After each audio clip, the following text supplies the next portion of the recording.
Well, good evening and welcome to Tucker Carlson tonight. President Trump's speech in Poland last week may have been the single best thing he has said out loud since entering politics, and for one reason. It was a rousing defense of Western civilization. Now, you wouldn't think speeches doing that would be unusual.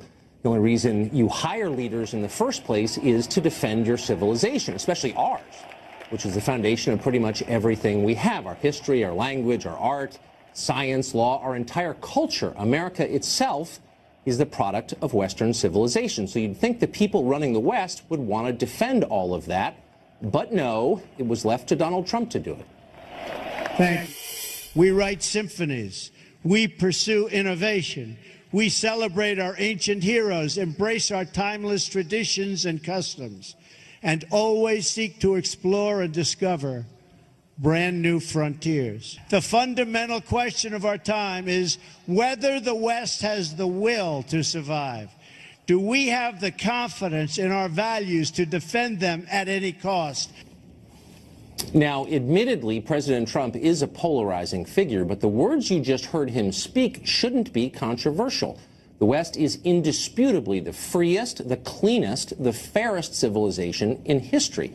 That's why so many immigrants want to move here. It's definitely under attack.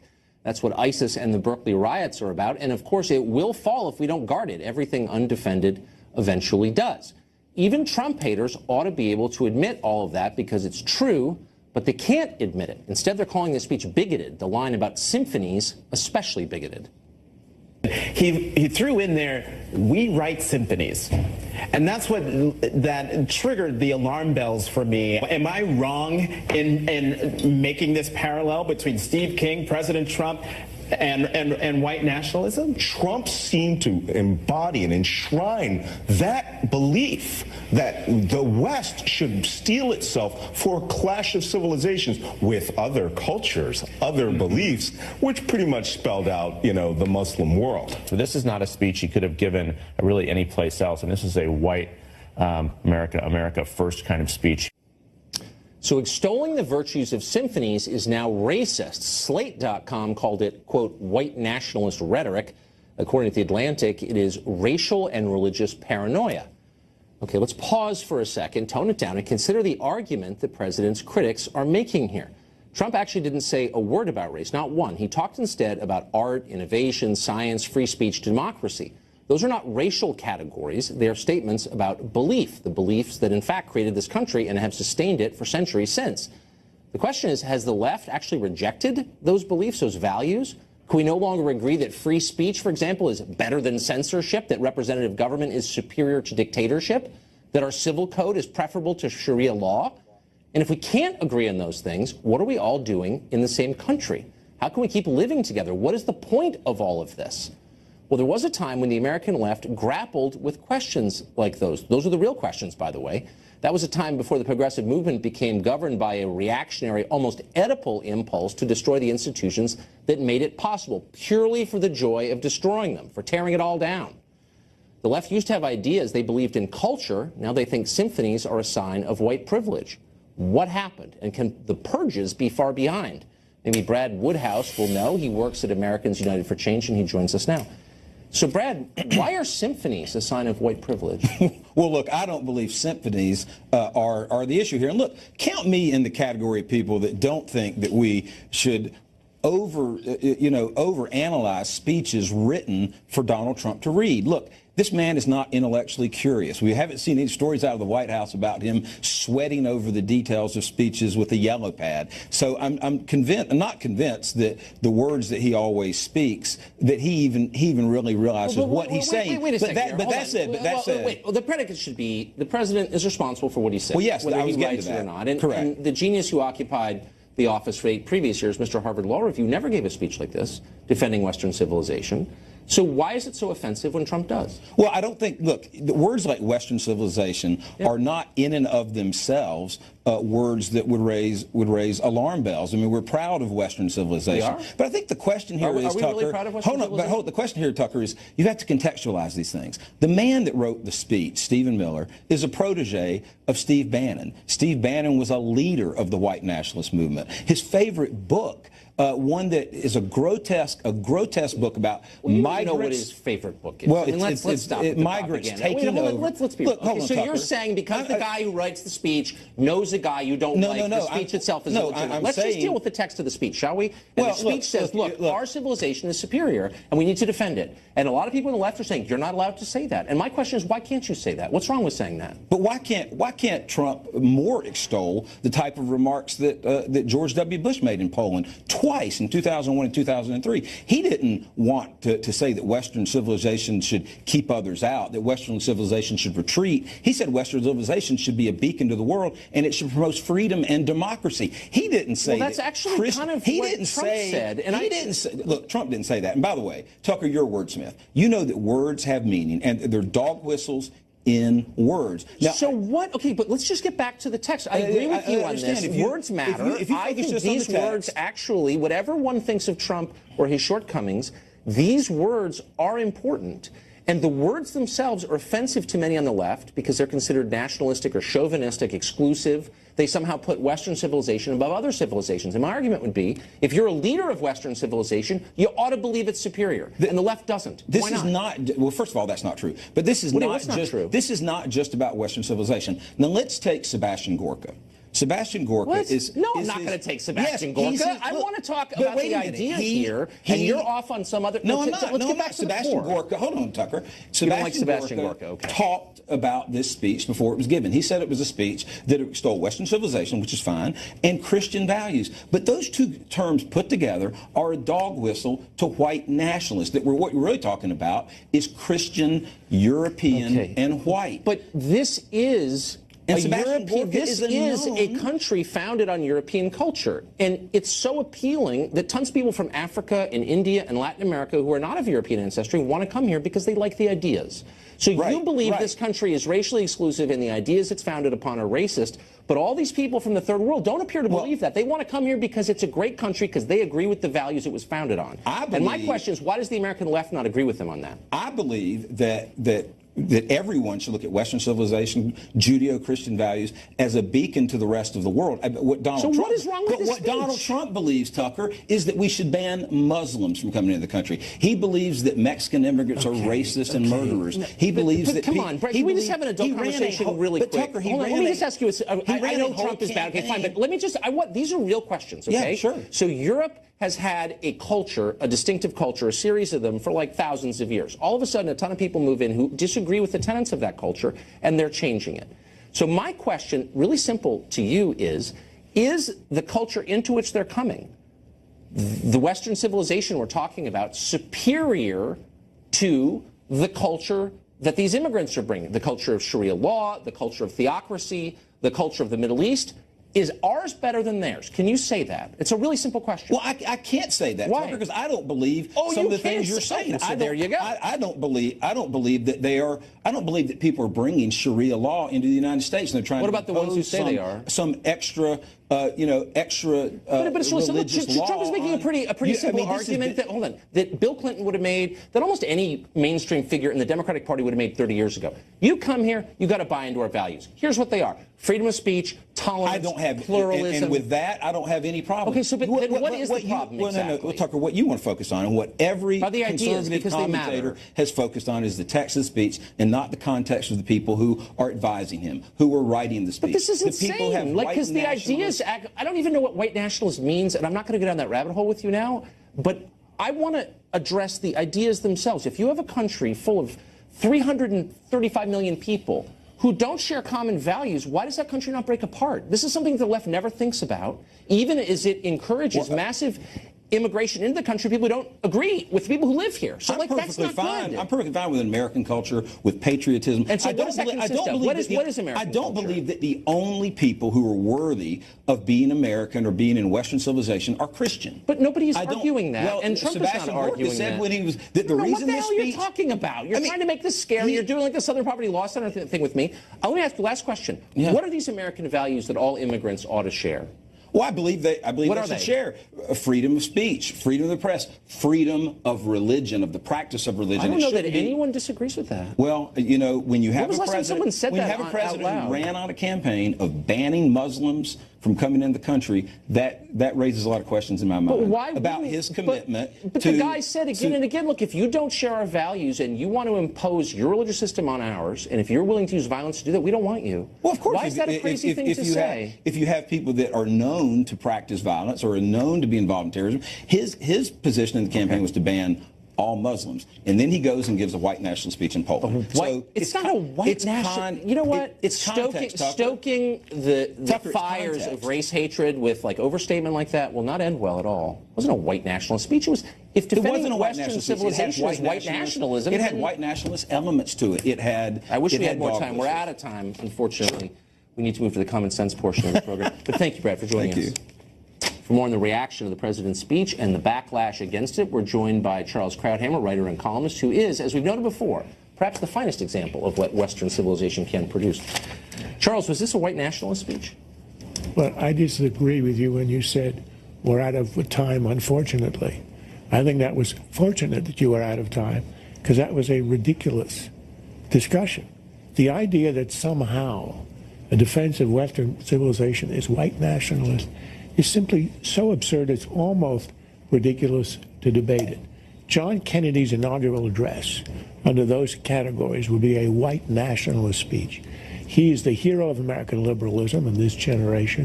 He gave a speech in 1960 which was a rigorous defense of the values of the West. Nobody would even have imagined to say that's white nationalism. The fact that Donald Trump has said other stuff in other places makes that an interesting speech. I pointed out that I thought the speech in Warsaw was a total contradiction and refutation of his own inaugural address, which I thought was very nationalist, very narrow, very America first. Here was a man defending Western civilization writ large, which is exactly the main idea that liberals and conservatives have carried ever since the Second World War. But they no longer do. And so that's kind of the bigger question is, what do you do with the country where huge percentages of the population don't agree on anything? And I don't just mean transgender bathrooms or tax rates. I mean, they don't agree on what civilization ought to represent the country. I think that's a failure of the liberal elite, because that's what they teach. They control the universities. They control all the elements of the culture. I mean, they have the basic upper hand in all the elements of the culture. I'm not saying they control all the media. Obviously, you and I are speaking freely and otherwise. But what they teach our children is the pathology of Western history, the sins of the fathers. There's not a civilization on earth that is not founded on crimes and sins. What distinguishes the West is how it's redeemed itself in so many of these areas. The abolition of slavery is a Western invention, not slavery itself. Slavery is ubiquitous. And the glories of our civilization are not taught. You raise a generation that is taught only about the pathohistory of one's country, and they ended up either indifferent or hating it. That's the problem. I don't think it's immigration.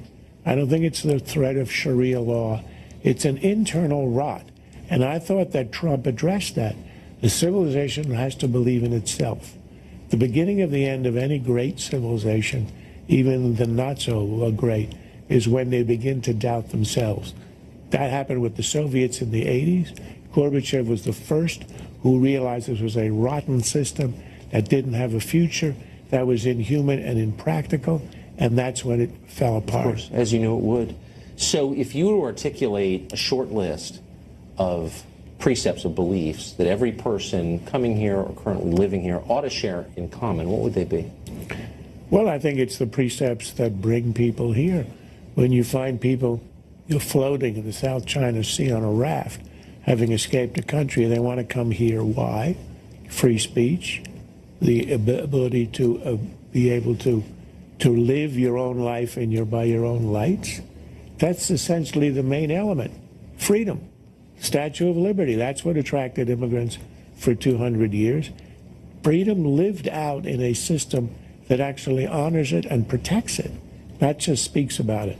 That's the one thing that distinguishes us. We're not liberty, equality, and fraternity.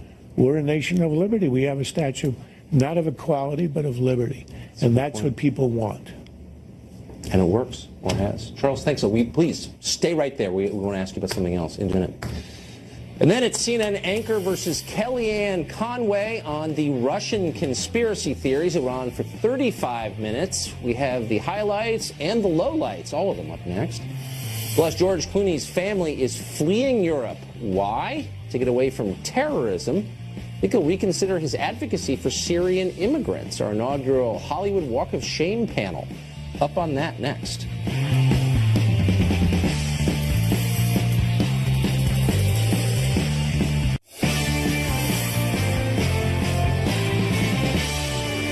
If you watch CNN in the last couple of days, you will be up to date on the latest installments in their ongoing Russia conspiracy soap opera that's been going on for 7 months. Here's the latest if you haven't seen it. Apparently, Donald Trump Jr. met with a Russian lawyer who said she had damaging information about Hillary Clinton. This happened during the campaign. Apparently, the meeting was a bust in the end. There was no good information about Hillary. That's what Donald Trump Jr. has said. And the two wound up talking mostly about adoption. Trump Jr. left without getting any dirt on the rival campaign, let alone making any agreement to sell out his country. But to CNN's Chris Cuomo, it was the story of the century. Here he is trying to explain how important it is to Trump advisor Kellyanne Conway.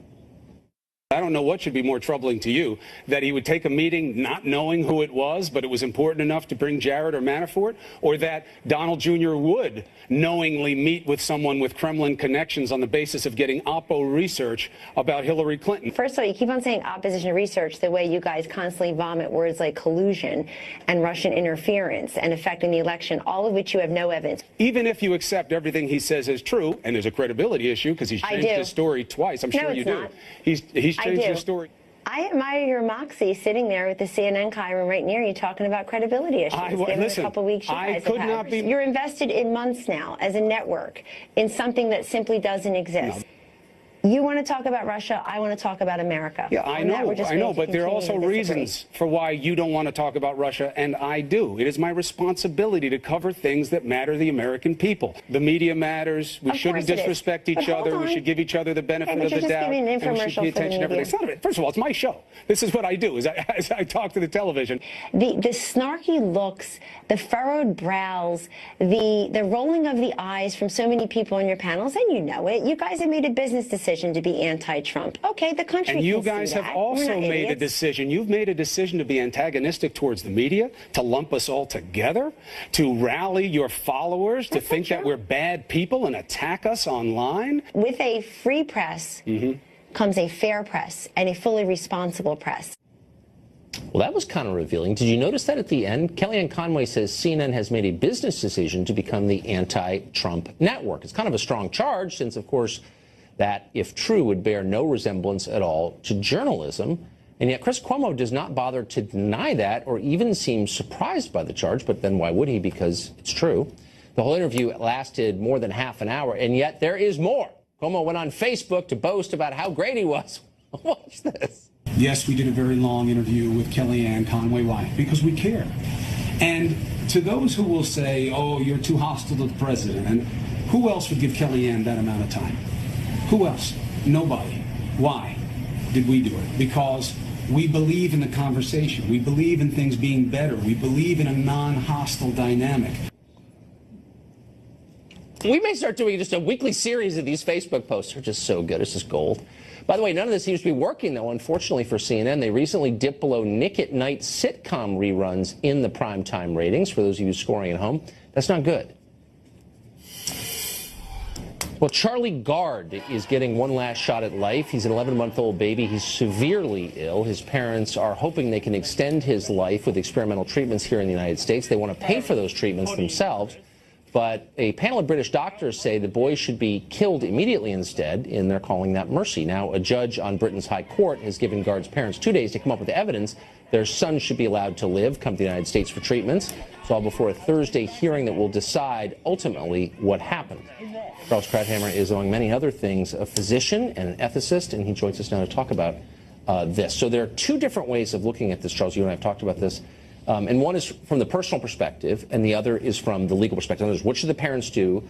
And then what should the state allow the parents to do? How would you divide those up?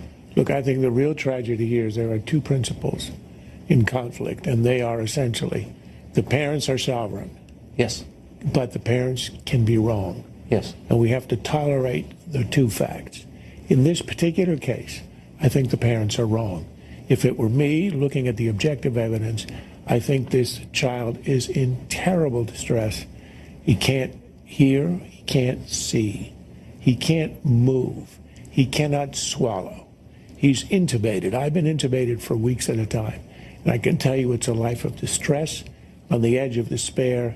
And this child can't speak. I was an adult at the time. I could speak. He can't speak. The merciful thing to do, I believe, if it were my choice, if I were king, would be to remove the tubes, allow the child to die, and to end the suffering. The parents think otherwise. I think in the end, these issues are irresolvable, and therefore we ought to allow the decision to be made by those who love the child the most, who have the most pure of motives. And in this case, it's the parents who want to bring him to wherever. I think this is a cruel hoax, this holding out of hope for a disease that is utterly incurable. There are people, this happens every time you have a terrible case like this. Some hospital or doctor will claim he's got some kind of new treatment. I don't believe a word of it. However, the parents do. They want to bring Charlie here for treatment. I say they ought to be sovereign, ought to be the one who decides. How can we have a system? That's why it's a tragedy. Well, it is. And whatever you think about their decision, do you want to live in a society where the government can make this decision for your child? I mean, when did we cede the right to make these decisions for our own children? Well, I can give you an extreme example where you would agree the state ought to step in. Well, if the parents are negligent or crazy or non-compass menace or drunk, not I get crazy. it. If they're Christian scientists and they don't want to allow blood to be transfused, the state steps in and says, I'm sorry, you're no longer sovereign, you're endangering the child. To save the life of the child. I agree. The state is stepping in here to kill the child. Well, the word kill, I think, is a loaded word.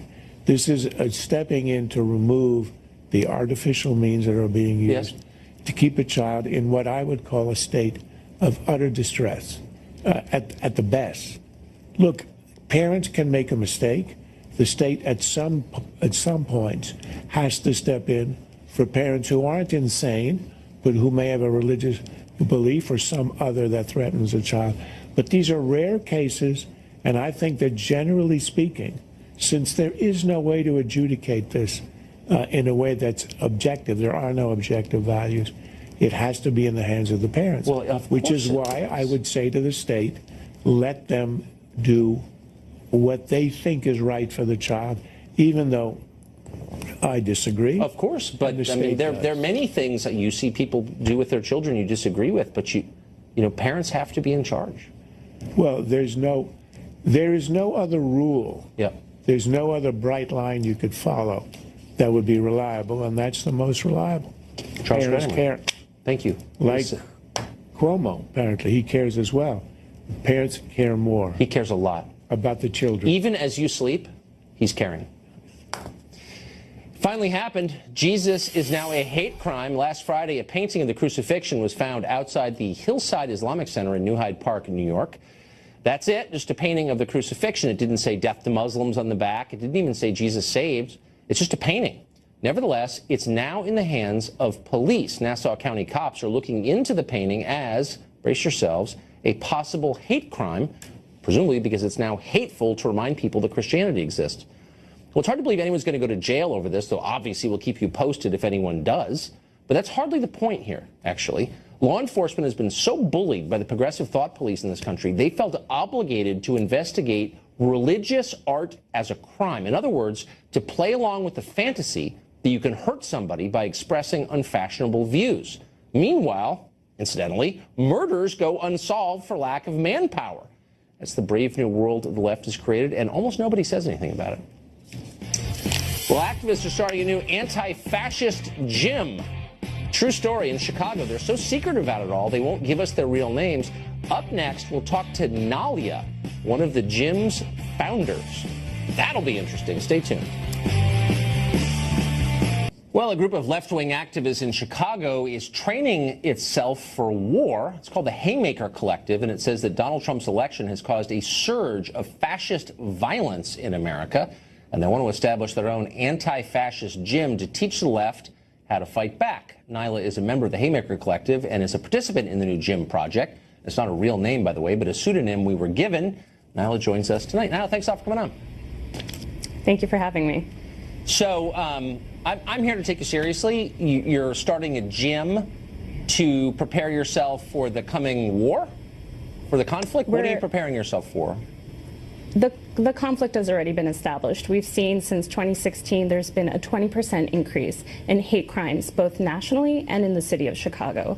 We know that there's certain bodies that are vulnerable to attack, that there's been an increase in racism and xenophobia, and that we feel that it's necessary for us to learn self-defense skills. So rather than feeling frightened and isolated and alone, that we can come together, build strength in solidarity with one another with an autonomous gym formation. Look, I'm for free association. I'm for gyms. I'm not, I guess, against this. I just sort of wonder if your concern isn't misplaced. I mean, Chicago is a really dangerous place. I think you've had about 2,000 shootings so far just this year.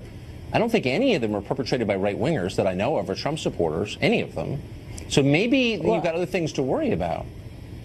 Well, according to statistics, we do have something to worry about. The Cato Institute records that the vast majority of violent extremism comes from right-wing white nationalists. We also know that according to statistics, 80% of deadly terrorist incidents that happen within the United States are perpetuated by people who feel that other bodies, different people, races, and religions don't belong. Right. So when I think about the threats that I'm facing, those are made up. So for whatever it's worth, I mean, I don't want to interrupt you, but those are totally made up statistics, and you should spend some time looking at them. But let me just ask you this: of the 2,000 shootings in Chicago, welcome to look at the statistics. They're provided by the Cato Institute. They're also provided by California State University. I also have a number of statistics that are provided by but let me just ask you the Southern Poverty Law Center. Okay. Oh, okay. Kind of the bottom line, I guess.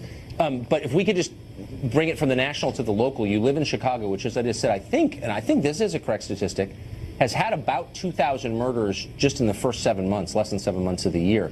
How many, rather shootings, how many of those 2,000 shootings were perpetrated by right-wingers, do you think? Again, you can look at the Chicago Police Department. They do collect information, but we're more interested in the hate crimes that have been occurring to people like myself. Okay, right, but I mean, when people are shooting 2,000 people, okay, shot, and I don't think any of them were bias crimes against people like you, as you just put it. I don't think any of those were Trump supporters pulling the trigger. Do you know otherwise? Carlson, if you don't know, then I'm not going to sit here and give you statistics, but I will tell you that the stories that are making me afraid and fearful when I take the bus, when I take the bus home alone by myself on public transportation, I don't feel safe, because just May 26th in Portland on the light rail, there were 2 black women who were approached and confronted by a white man who calls himself a patriot. 3 other white men came to those 2 women's defense, and they were stabbed in the neck, and 2 of them died. Right, I saw the story. It was an awful story. But I'm just saying, in the city that you live in, because you don't live in Portland, Oregon, you live in Chicago, Illinois, again, I made the point, but you've had 2,000 shootings, and none of them were by Trump supporters, but that doesn't bother you. But a stabbing on a train in Portland, Oregon is the reason you're afraid to ride the train in Chicago. It seems a little bit disassociated. Where are you on the question of gun ownership? I mean, well, Tucker, here's the thing. First of all, on the question of what we're doing, we're providing a self-defense gym so that people may learn martial arts. Yep. So that people can learn martial arts, so people like me don't feel like they can't ride public transportation or go to their houses of worship without being harassed. I'm not a shrink or anything, but I'm just worried that your fears may be a little bit overblown. Like, you've got a terrible gang problem in Chicago, but does that scare you at all? Like, if you were to go to the south side of Chicago, would you be worried about Trump supporters down there? Tucker, I already live on the south side, number one. Number two, How many Trump supporters in your neighborhood? Quite a few. I'm sure you can look it up. But on the question of gun ownership, we can look that even how owning a gun doesn't protect one. Philando Castile was a licensed gun owner, and he told that to the officer while he was shot on Facebook Live in front of his 4-year-old daughter and his partner. So the question of gun ownership should be something that you should be giving to the National Rifle Association as to why they're not taking can I ask a question? Can I ask a question? If so, you're like against the system and you think the system's rotten and racist and all that stuff, but you want only the cops and other government officials who you believe are racist to have guns? How does that work exactly, Nyla? I don't understand your question. What we're saying is that there's no political party. Well, so if you think America is institutionally racist, why do you think only government officials, police, National Guard, soldiers ought to have guns? I mean, why wouldn't you want a gun too? I don't understand why you're against private gun ownership if you think our country's racist. If you're bringing me on your show to talk about the project that we're starting, the project we're starting is a self-defense gym so that people can learn hand-to-hand self-defense tactics. I got it. It's just like guns are more effective than karate chops, so I'm just sort of wondering where you were on the gun thing. Okay, well, on the question of guns, we don't have an answer because what we're doing is starting a project with where we are. And what we know is that we need to grow strength together. We have to learn the responses physically to respond to some of these incidents that are happening. The question for me, again, is not on people shooting me with guns. The question is incidents like Nabra Hassanin, who was murdered while she was walking from her mosque in Washington, D.C. to a McDonald's for breakfast with a group of other teenagers. Was she killed by a Trump supporter? I thought she was killed by an illegal alien, wasn't she? She was killed by a man who decided to go after her with a bat. Yeah, that was not a Trump supporter, actually. That was an illegal alien. Bad example. I'm sure there are others. Now, we're out of time, unfortunately. It was great to talk to you. I don't know why. Sorry.